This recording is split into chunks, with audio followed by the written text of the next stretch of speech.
Welcome back to the Naked Women podcast. I am your host, Jemma Finch. And in today's episode, I talk all about power and how, through my time at the nudist beach, I've learned what it truly means to come home to this inner power within. A power that's not loud or performative, but an inner power that's quiet, unwavering, and rooted in inner truth. A power that you don't earn, that you don't chase, but you reclaim. So let's jump back into the story of getting naked. So this was an episode that I've been really wanting to share for a while, but I'll be really honest, it's actually one of the topics that really has brought up a lot of resistance for me. And through some synchronicities in my life, when I was feeling into, okay, what is the episode that I want to speak on next, this came up very loud, and I was like, okay. But I've been feeling so much resistance and fear in speaking on this topic, and I really wanted to bring that forth and share that, because I think where we're gonna go in today's podcast, I'm probably gonna weave that back in. Today is October 31st, and I truly believe if there was ever a day to talk about a woman's power, today is that day. And so the story I want to share to you today is probably from, I think it's one of my earlier visits. There may be my third or fourth visit to the beach. And I remember sitting at my towel and looking out into the sea and thinking, oh, okay, I want to go for a swim.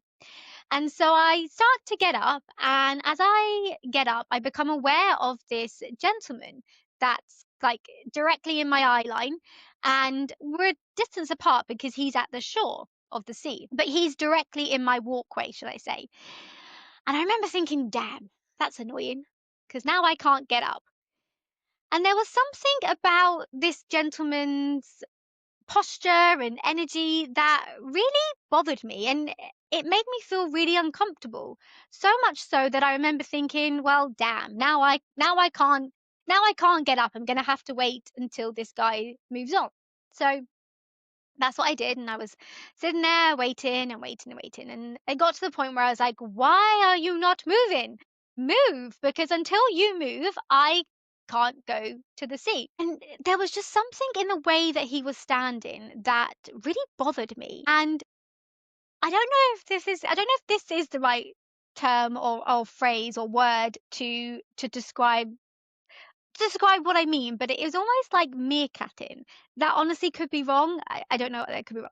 But just imagine typical alpha male, hands behind his back, chest puffed out, standing there like he owned the goddamn world. Or, these were my perceptions, that he owned the goddamn world. Just your typical alpha male. He was an older gentleman, I don't know, maybe late 60s. And it's just the way his energy and his posture, and it bothered me. It bothered me so much. And if I'm being honest, I think the actual feeling that I had in this moment was anger.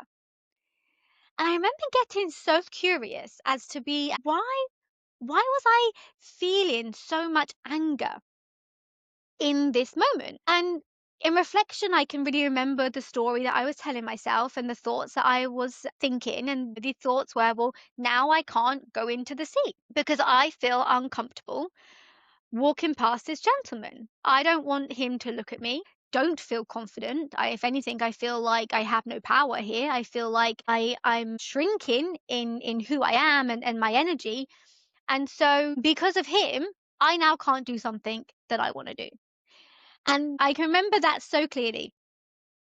And as he kept standing there and he kept looking around and watching people and annoying me very, very, very much, I remember asking this question to myself. And it was, why does he get to stand there with all the power, like he goddamn owns the beach? And I am sitting here feeling like a little girl who is powerless, who is feeling so uncomfortable and feeling like she can't do the thing and feeling like she has no power. And I remember asking that question, and if I'm being honest, I wasn't expecting a reply, but then I heard her answer, and it truly changed everything. And in response to the question of why does he hold all the power and I hold none, she answered, because you give it to him. And I don't know if anyone can resonate with this or can resonate with a moment like this, but it felt in that moment like time had stopped. Like, I remember hearing it, and it was that, like, light bulb moment where I was like, "Of course! Of course!" It truly shifted something for me in that moment, and it just felt like I could see from a new perspective, a new lens. The truth of those words hit me, and I could feel the truth of them in my body. And I was like, "Yes, I am giving him the power."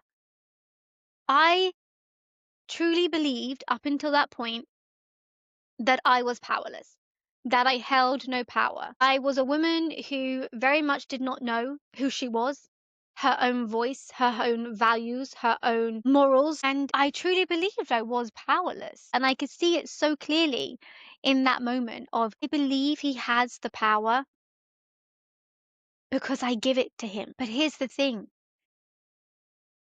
If I get to see the truth of where I'm giving away my power, and I am projecting that power onto somebody else. And if I can see it and I can claim it and I can own it, then in that same moment, I can also claim it back. And so that's what I did. I remember speaking the words and I remember visualizing and like looking at the guy and being like bringing all my energy back into me. And I remember sitting there being like, okay, now what do I want to choose from this point? And so I decided to get up and walk down to that sea. And as I passed the gentleman, I looked him in the eyes and smiled, because without that gentleman, I wouldn't have been shown the mirror where I was leaking my power. I really wanted to share this story. And there's a few things that I really just want to reflect on in relation to this story. And the first one is this emotion of anger, and how I can really reflect that anger was an emotion that really I never really felt comfortable expressing or feeling in my body. And it was one that actually I didn't really know how to handle, and one that I would actually suppress quite a bit. But the story really shows me that actually the gift of the emotion of anger can be a beautiful, beautiful doorway into where I am suppressing that inner power, and how that anger that I was actually projecting onto that man was actually my own anger that I felt at rejecting the power within me. Like that projection of anger that I felt towards the man was actually a reflection of the inner anger that I wasn't allowing that inner power to be expressed and embodied. And so I share this because I think, I used to really hide and shy away from that emotion of anger. Like it was definitely an emotion that I doesn't feel comfortable in my body. And I would always, if I could feel anger coming up, I never really knew how to express it. But this story really shows me of the gift of when I can allow that anger to be present and to ask, what is it trying to show me? Because that anger that I was feeling, that I believed was at that man, actually was just showing me a reflection of where the anger I felt towards myself and not claiming the inner power within me. And so that anger has been a beautiful opportunity to explore and transform. And one of the things I want to reflect on is up until that moment that I decided to choose different, how much of a victim that I was perceiving myself to be.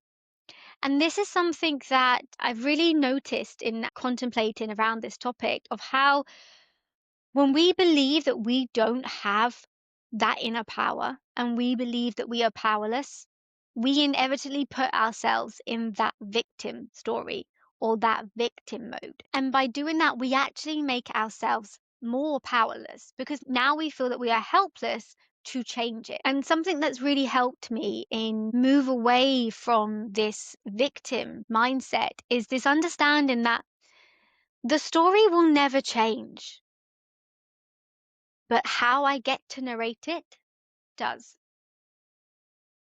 That is where my power lies, not in changing the story, but in choosing how I narrate it. And I think this part is so important because I really feel the transformative moment in this story didn't come from the answer of you give it away. I believe the transformative moment in this story is when I was willing to see the story from a different perspective and then choose differently. Because I could have said, okay, I see how I'm giving him the power. And I could have then said, yeah, but I still feel like crap. Yeah, but I still feel powerless. Yeah, but he's still standing there like an arrogant guy who holds all the power. Yeah, but. And I can see where I have done that many a times in the past. But I don't know why in that moment, sitting naked on the beach, I chose different. I chose to see and feel the truth of what I'm now seeing through a different lens and ask, how can I choose differently? And I truly think that's the piece that where we take our power is at the narrative part of now I get to decide what I make this story mean for me. That's my power to decide how I narrate it. And something that I feel really strongly on, and it's this part around what we don't know, we don't know. I truly believed that I was powerless in that moment. And I truly believe that that has been conditioned from me from a young girl through my upbringing. And this piece of can I have compassion for myself? Because it would be so easy for me to sit there and then tell myself, well, why didn't I know this before? And actually, this piece of like, can I have compassion for me for not knowing this? And as I said in the story, as I walked past the gentleman, this feeling of gratitude was so present. And this understanding that he was just the mirror that showed me where I wasn't claiming the truth of who I am. And again, as I've always said, for me, the nudist beach has been the mirror that's shown me. And I think all these stories just show me that I don't need to hold on to this anger and resentfulness at the external world. When I can see through the lens of everything is a mirror and it's just showing me my inner world if I'm willing to see it. And so I have nothing but gratitude for that gentleman who was absolutely oblivious to the realizations that I've just had. But thank you. Thank you for being the mirror because without you, I wouldn't have seen this part. And one of the things that I'm learning from me sharing my story is that it never is this one story, now you're healed, done. It's just a layer. It's just the first layer. It's never just now I have my power back.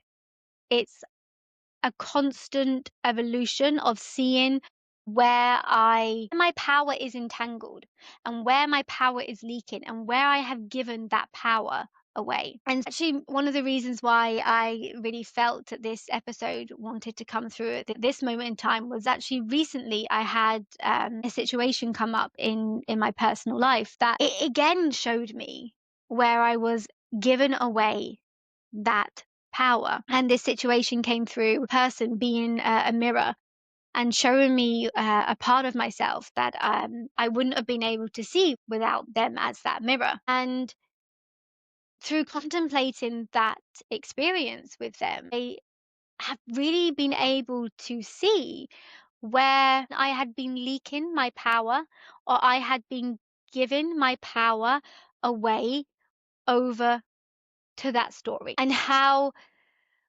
with me being completely unaware, that story, that though the narrative of that story had still held so much power. And the gift of being able to see it from another person and to become aware of it means that actually, and through seeing it and naming it and witnessing it, I have been able to claim that power back and to bring that part of me back into love, back into myself. And yet I wasn't even aware that that story was playing out and how much power I was giving away. And this piece of when I get to reclaim that power, the root of this power is actually creation. Because when I get to bring this power back from a story, from a narrative, from a belief, from a thought, I now get to create and alchemize that power into something new. And when I own the story, when I'm willing to face it, I free that power, I free that energy. And that energy I can then use, and that power I can use to create a new story. And that's the gift of the power. There's this beautiful saying, it's not power over, but it's power within. I truly only ever knew of power over. Power because you're in a job role of authority. Power over because I'm a man and you're a woman, so I hold more power than you. But this power within, the power that lives within everyone. And it's not a power that we have to force. It's not a power that we have to chase. It's about remembering that it has been there all along. And there is one thing that I have learned that I really want to share, and it's that they never took it. We only believed that they did. They not only didn't take it, but they can't. And it has been there all along, waiting to be reclaimed. And sometimes we just got to take it all off to truly see it. That's to truly see it's been there all along. And there's one last piece that I really want to speak on. And I don't think I can speak on power without bringing it back to that piece around fear. And as I said at the beginning of this episode, I felt so much fear in speaking on this topic, because I think in order to truly reclaim that inner power, then we are inevitably going to meet fear. I truly believe that that fear that I felt at the beginning of that beach was a fear based in oppression that keeps us limited in truly reaching our potential. Whereas the fear that I fear now is rooted in reverence for the deep sacredness of what it is to come into right relation with that power within us, and to use that power for good, to use that power to use it to fully embody what our highest truth is. And so I ask you, where do you believe that you have to chase or earn that power? And what if you could see that that power has been there all along? Thank you for joining me on today's episode. If this episode has resonated with you, I would love to hear. You can contact me on Instagram at The Naked Woman Podcast, or you can message me directly. Join me next time where we continue the story of getting naked here on The Naked Woman Podcast.